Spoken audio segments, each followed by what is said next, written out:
सीमा के पिताजी सब्जी बेचते थे।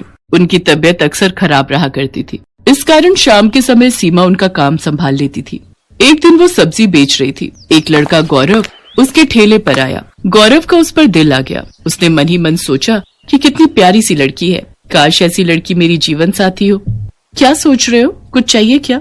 ओ हाँ, वो मैं भूल गया था। आधा किलो पालक और आधा किलो आलू चाहिए। सीमा ने सब्जी तौल कर रख दी। अब तो गौरव रोज सीमा को देखने के बहाने से सब्जी खरीदने आने लगा। एक दिन सीमा के पिताजी से गौरव ने कहा, मैं आपकी बेटी को बहुत पसंद करता हूँ और उससे शादी करना चाहता हूँ। क्या काम करते हो? पढ़ा लिखा हूँ लेकिन अभी बेरोजगार हूँ, नौकरी ढूंढ रहा हूँ, गरीब हूँ, लेकिन आपकी बेटी को पलकों पर बिठा के रखूंगा।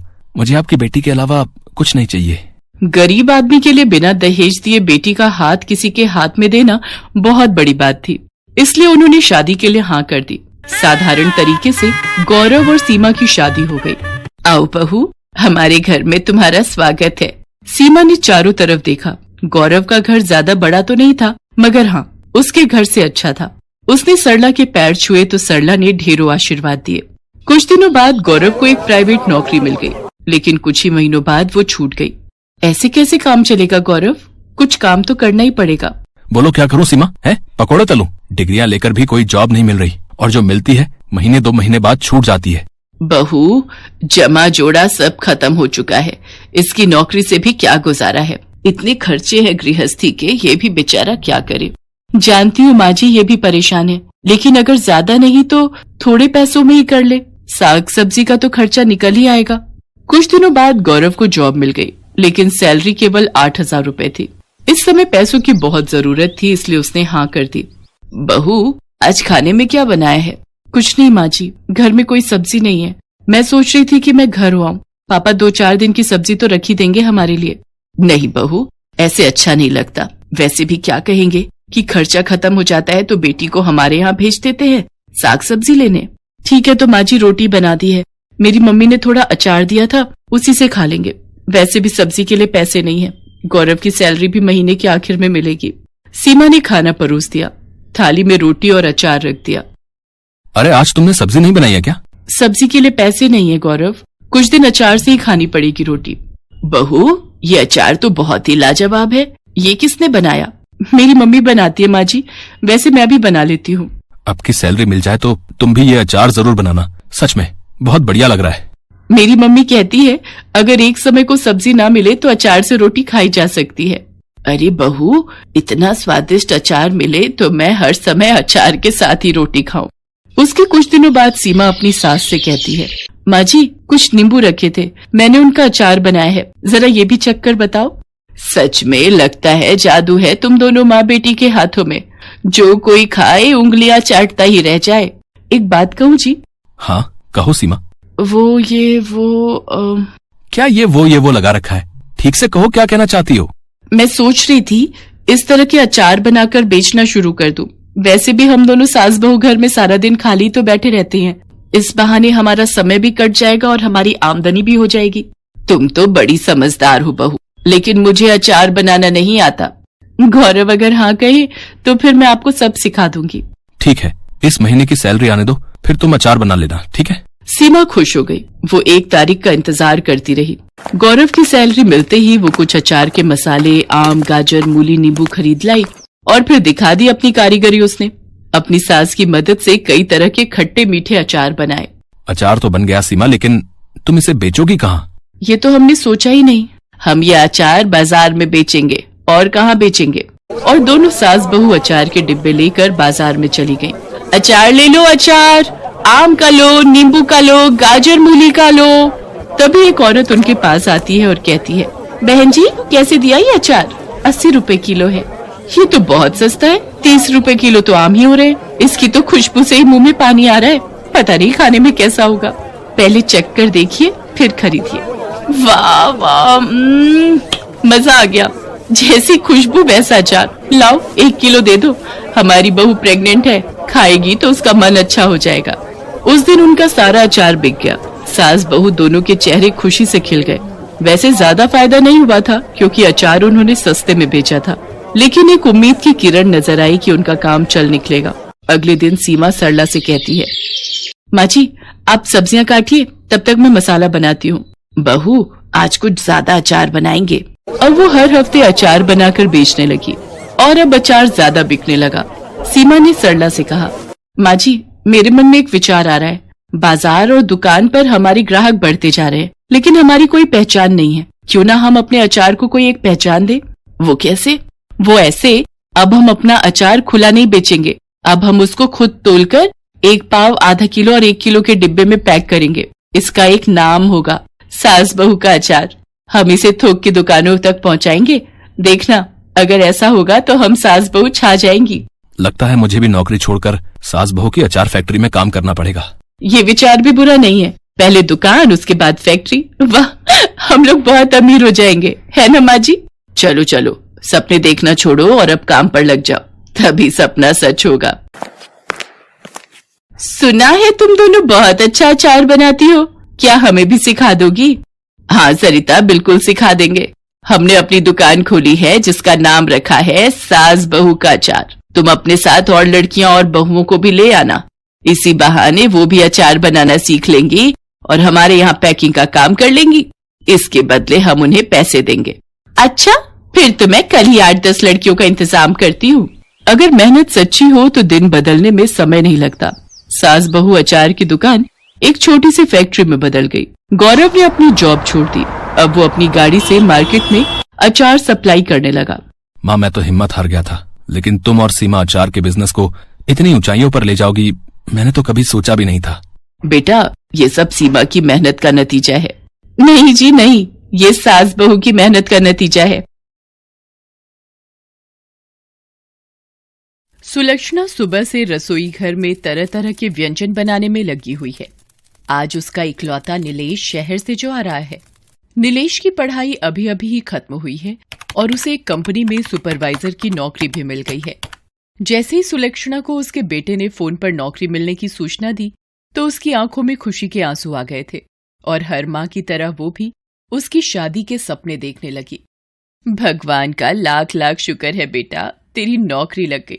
अब तू जल्दी से शादी भी कर ले। क्या माँ, शादी? और अभी थोड़े पैसे तो जोड़ लेने दो।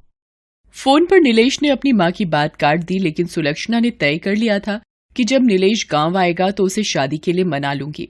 सुलक्षणा ने लगभग सारा खाना तैयार कर लिया था। बस वो नीलेश की पसंद का अचार लाने छत पर जा रही थी, तभी उसके दरवाजे पर एक कार आकर रुकी। उस कार से नीलेश बाहर उतरा।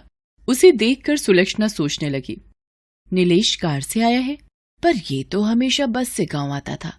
मुझसे कहता है कि पैसे जोड़ने हैं, लेकिन खुद बिना मतलब के ये लड़का पैसे बर्बाद करता है। अभी उसकी खबर लेती हूँ। ये सोचकर और बनावटी गुस्सा अपने चेहरे पर लाकर जैसे ही वो बाहर गई तो उसने देखा कि दुल्हन के लिबास में एक लड़की भी कार से उतरी। सुलक्षणा उस लड़की का मुंह घूर घूर कर देख रही थी और सोच रही थी, कौन है ये लड़की? कहीं नीलेश ने इससे शादी तो नहीं कर ली? लेकिन मेरे बिना वो शादी कैसे कर सकता है? सुलक्षणा के दिमाग में कई सारे प्रश्न एक साथ आ जा रहे थे, लेकिन बिना नीलेश के बताए उसे किसी का जवाब तो नहीं मिलना था। तभी नीलेश ने उस लड़की को, जिसका नाम आरती था, उससे कहा कि आरती, ये मेरी माँ है और तुम्हारी सासू माँ। इनके पैर छूकर आशीर्वाद लो। सासू माँ? ये शब्द सुनते ही सुलक्षणा के कान खड़े हो गए। उसके जहन में चल रहे सारे सवालों का जवाब उसे मिल गया था। आरती ने उसके पैर छुए। खुश रहो बेटा, खुश रहो। नीलेश अपनी माँ का चेहरा देख रहा था। उसमें वो अपनी माँ का दर्द महसूस कर सकता था। नीलेश अपनी माँ को अचानक हुई इस शादी के बारे में बताना चाहता था, लेकिन उसके पहले ही उसकी माँ ने अपने मुंह पर उंगली रखकर उसे चुप रहने का इशारा किया और उन दोनों को बाहर ही इंतजार करने को कहा। आरती और नीलेश की समझ में नहीं आ रहा था कि आखिर माँ ने उन दोनों को बाहर क्यों खड़ा कर दिया।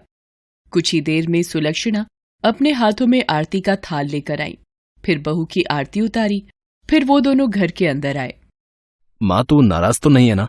शादी जैसा इतना बड़ा फैसला मैंने तेरे बगैर ले लिया। बिल्कुल नाराज हूं। तुमने चुपके से शादी कर ली, अपनी माँ को भी नहीं बताया। अरे, एक माँ के भी तो कुछ अरमान होते हैं।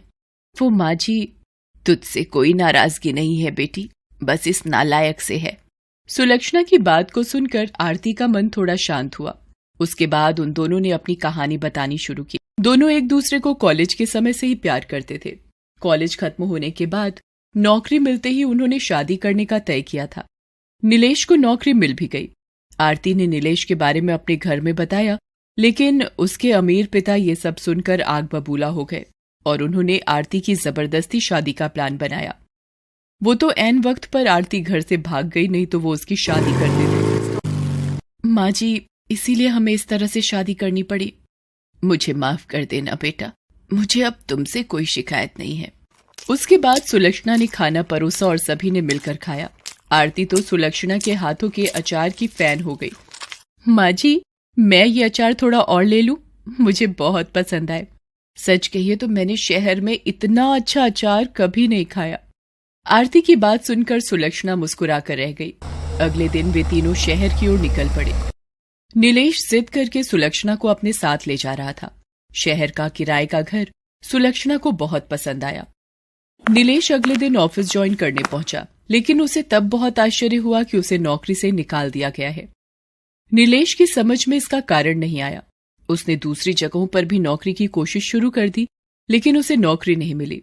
दिन हफ्ते में बदले और हफ्ते महीने में, लेकिन उसकी नौकरी कहीं नहीं लगी।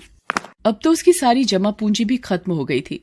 मकान मालिक बार बार किराए के लिए तकादा कर रहा था और इस बार तो उसने फाइनल बोल दिया था कि अगर इस महीने की 30 तारीख तक किराए के पूरे पैसे नहीं दिए तो तुम लोगों को घर से बाहर निकाल कर सारा सामान बाहर फेंक दूंगा। हाँ, असल में ये आरती के पिता के रसूख का ही परिणाम था कि नीलेश की नौकरी भी गई और उसे कहीं नई नौकरी भी नहीं मिल रही थी। अब आरती ने शादी तो कर ली थी, इसलिए वो इसमें कुछ कर तो नहीं सकते थे, लेकिन वो ये चाहते थे कि ये मुसीबतें आरती और नीलेश के रिश्ते में दरार ले आएं और आरती उनके पास वापस चली आए। और ऐसा होने भी लगा था। नौकरी न मिलने के कारण नीलेश परेशान रहने लगा था और इसी परेशानी में वो आरती को जली कटी सुना देता। एक दिन तो वो शराब पीकर घर आया। जब सुलक्षणा और आरती ने इसका विरोध किया तो अब इंसान अपनी मर्जी से थोड़ा एंजॉय भी नहीं कर सकता है? हद है ये तो। मुझे ऐसी गुलामी पसंद नहीं है। ना तो आरती ने नीलेश की बात का कोई जवाब दिया और ना ही सुलक्षणा ने, क्योंकि उन्हें पता था कि नीलेश इस समय बहुत परेशान है। लेकिन एक दिन बातों बातों में आरती ने सुलक्षणा से कहा कि माँ जी, नीलेश को नौकरी नहीं मिल रही है, क्यों ना हम कुछ अपना ही काम शुरू करें। अपना? लेकिन अपना क्या? माँ जी, मुझे याद है जब मैं पहली बार आपके घर गई थी तो आपने मुझे अपने हाथ का बना अचार खिलाया था, जिसकी तारीफ करते मैं नहीं थक रही थी। क्यों ना हम वो काम शुरू करें। अगले दिन उन दोनों ने ये आइडिया नीलेश को भी दिया, लेकिन नीलेश ने उसमें कोई इंटरेस्ट नहीं दिखाया। आरती की माँ के पास बहुत पुरानी पायल पड़ी थी। उसने वो पायल बेच दी और अचार के लिए जरूरी सामान खरीद लाई। अचार बनकर तैयार हो गया। फिर दोनों सास बहू उसे बेचने निकल पड़े। किस्मत ने ऐसा साथ दिया कि अचार हाथों हाथ बिक गया और इतने पैसे आ गए कि वो घर का किराया भी दे सकते थे और नए अचार भी बना सकते थे। नीलेश जो पहले इस काम में बिल्कुल भी इंटरेस्ट नहीं दिखा रहा था, अब उसे अपने व्यवहार और गलती पर अफसोस होने लगा। बेटा, जीवन परीक्षा का नाम है। जब तक हम जीवित हैं, ये परीक्षा लेती है। इसका ये मतलब नहीं कि हम परेशान हो जाएं, दुख में हमेशा बैठे रहें, आंसू बहाते रहें, शराब पीना शुरू कर दें। जब तुम बहुत छोटे थे तब तुम्हारे पिताजी का देहांत हो गया था। मुझ पर मुसीबतों का पहाड़ टूट पड़ा था, लेकिन मैं हारी नहीं, खूब लड़ी परिस्थितियों से। आरती इतने अमीर घर से आई है, फिर भी वो तो दे रही है ना तेरा साथ इस बुरे वक्त में। हम सभी को परिस्थितियों से लड़ना होगा, तभी हमारी जीत होगी। धीरे धीरे उनके अचार की चर्चा सब जगह होने लगी। माँ जी, आपके अचार ने मार्केट में कमाल कर दिया है। जिसे देखो वो आपके अचार की चर्चा कर रहा है। आरती, जिस हिसाब से मार्केट में डिमांड बढ़ रही है ना, मुझे लगता है कि हमें कुछ लोगों को काम पर रखना होगा और शायद एक दुकान भी लेनी पड़े। उन्होंने दुकान भी किराए पर ली और कुछ लोगों को किराए पर भी रखा। सफलता का ये सिलसिला चलता ही रहा।